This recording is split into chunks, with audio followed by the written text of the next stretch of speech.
क्या आप इस साल एमबीए प्लान कर रहे हैं और कंफ्यूज्ड हैं कि एमबीए इंडिया से करें कि इंडिया के बाहर से करें?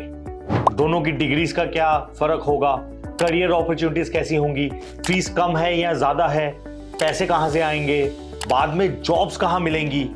और क्या करना भी चाहिए या नहीं करना चाहिए आज के करंट सिनेरियो को देख के? आज की इस वीडियो में हम ये जानना चाहेंगे कि MBA in India versus MBA from abroad. Almost every aspirant, उसके मन में एक बार ही तो आता ही है यार, अब मैं पढ़ाई कर ही रहा हूं, अब मैं कैट की तैयारी कर ही रहा हूं, अब मैं जैट की तैयारी कर ही रहा हूं, तो क्यों ना मैं जीमैट भी लिख लेता हूं, क्यों ना मैं यूएस में अप्लाई कर लेता हूं, क्यों ना मैं कनाडा में अप्लाई कर लेता हूं। कहां से करनी चाहिए? इन सारे क्वेश्चंस के आंसर्स आज आपको मिलेंगे। Guys, welcome back to your own channel MBA Fundas by Sunstone. My name is Ankur and I'm your today's host.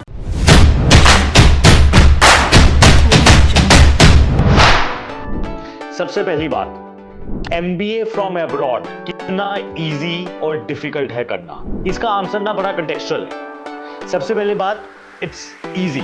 अब easy क्यों है? क्या eligibility criteria है? कैसे फॉर्म है? टेस्ट क्या होगा? फीस क्या है? स्कॉलरशिप क्या मिलेगी?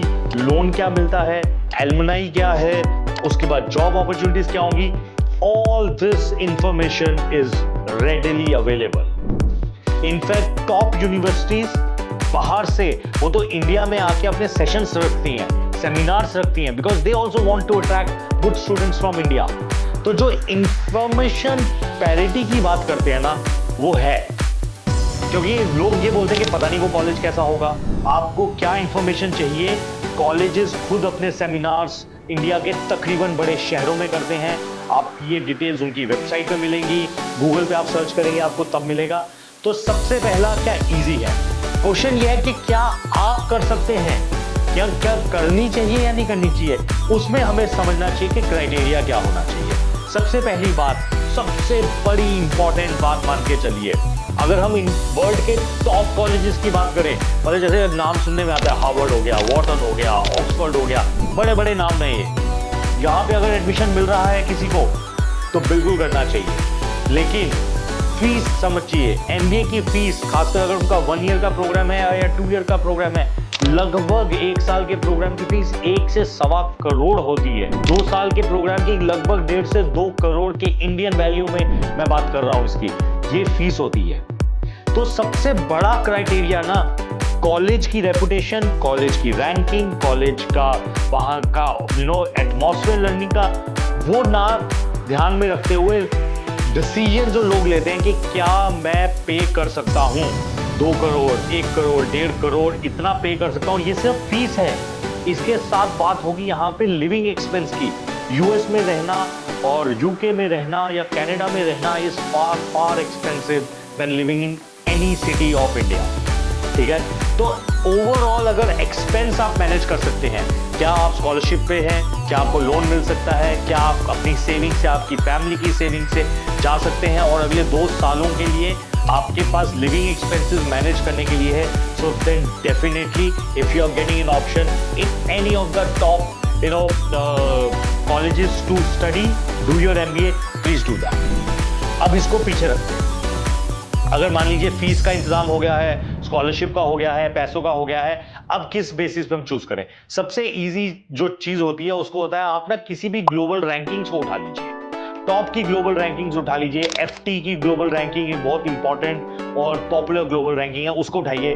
टॉप के 100 इंस्टीट्यूट्स को उठाइए, उसमें से आप बहुत सरप्राइज होंगे। पता है, इंडिया के 2 या 3 ही बिजनेस स्कूल आपको मिलेंगे। इनफैक्ट टॉप 200, 300 में भी 4, 5, 6 ही मिलेंगे, जिसके लिए इंडिया के 4-4 लाख बच्चे हर साल कैट की तैयारी करते हैं, 2.5 लाख बच्चे कैट लिखते हैं।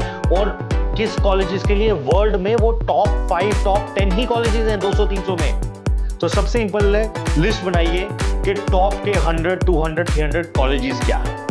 अगर आप कैट की तैयारी कर रहे हैं तो जीमैट की तैयारी करना जरूरी है, क्योंकि जीमैट ही एक इंपॉर्टेंट टेस्ट है जिसके थ्रू आप इन सब कॉलेजेस में एप्लीकेशन भर सकते हैं। क्योंकि और ये जो टेस्ट है almost theme wise, maths, English, analytical skills, ये टेस्ट करता है, लेकिन at a different scale test करता है, हायर स्केल पे टेस्ट करता है।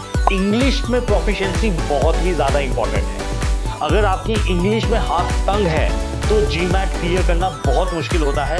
और अगर आपने जीमैट क्लियर कर भी लिया, इन सारे टॉप इंस्टीट्यूट के आपको ऐसे लिखने पड़ते हैं, और वो ऐसे है ना, आप किसी से लिखवा नहीं सकते। मार्केट में आपको बहुत सारे लोग मिलेंगे जो आपको ऐसे लिखने को दे देंगे। कंसल्टेंट्स बोलते हैं, visa consultant, education consultants, global consultant, वो आपको लिख के भी दे सकते हैं। लेकिन सामने वाले को, जो इंटरव्यू वहां बैठा है ना, उसको पता है कि आपने लिखा कि नहीं लिखा, क्योंकि जब इंटरव्यू देने जाएंगे ना, वो साफ देख सकता है कि आपका थॉट प्रोसेस क्या है, आपने लिखा क्या है, आप बोलते क्या है। तो किसी दूसरे से मत लिखवाइए।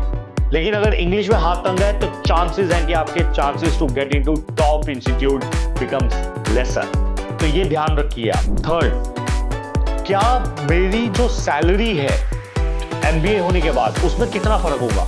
बहुत फर्क होगा। इंडिया में एवरेज, अगर मैं इंडिया के टॉप इंस्टीट्यूट्स की बात करूं, आईएम्स की बात करूं, एसपी जैन की बात करूं, एमडीए की बात करूं, आईएमटी गाजियाबाद की बात करूं, तो यहाँ पे लगभग आपको एवरेज सैलरी 15 लाख से 20 लाख के आसपास मिलेगी।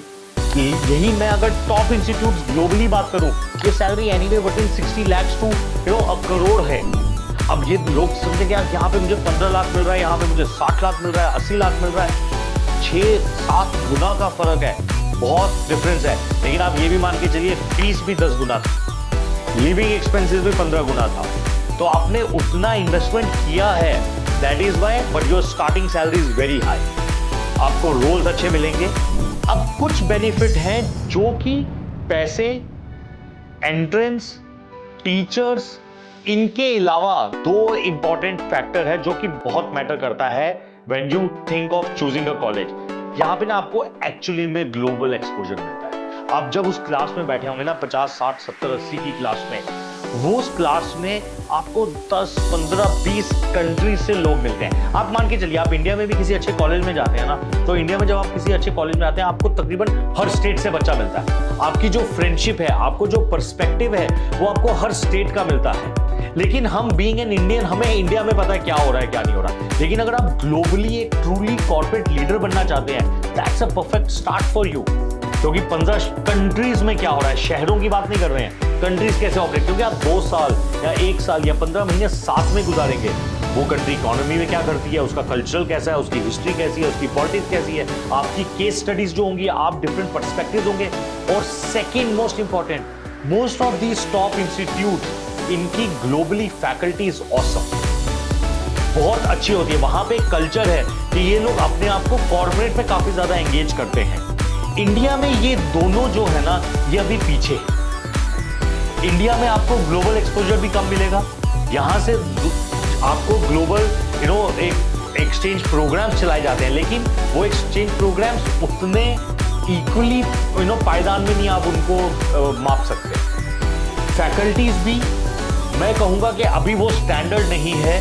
वो कॉर्पोरेट और एकेडमिया का जो एक वाकई में इंटीग्रेशन होना चाहिए ना, that corporate guys are teaching you in the classroom, जो कि बाहर की अच्छी यूनिवर्सिटीज में बहुत ज्यादा होता है रादर देन इंडियन यूनिवर्सिटीज और कॉलेजेस। तो ये प्रोज एंड कॉन्स हैं जिसके बेसिस पे आपको डिसाइड करना चाहिए कि मुझे क्या एमबीए इंडिया से करनी है या एमबीए बाहर से करनी है। कुछ आपकी काबिलियत, कुछ आपकी scenarios, largely financial, and third आप लाइफ में आगे करना क्या चाहते हैं। क्योंकि अगर आपने लोन लेके पढ़ाई करके अगर आपने वहां पे जॉब करनी है, तो ये मान के चलिए कि वापस इंडिया नहीं आ पाएंगे, क्योंकि इंडिया में आपको इतनी हाई सैलरीज नहीं मिलेंगी। तो अब आपने एजुकेशन लोन ले लिया है और अगर 90 लाख 1 करोड़ का लोन है, तो इंडिया में आके आप उन सैलरी से रीपे करना बहुत ही डिफिकल्ट हो जाता है। इसलिए most of the students they stay back for 3 years, 5 years, 7 years, और वो उसी लोन को वहां पे वो एक अच्छी सैलरी लेते जाते हैं, रीपे करते हैं, देन दे फिगर आउट कि उन्हें आगे क्या जाना है। But having said that, if you get an opportunity to study in the top schools of the world, why not? Figure out कि कैसे आप उस कॉलेज में एडमिशन ले सकते हैं। I wish that everyone who is watching this video get into the best of the universities and colleges of the world. All the best.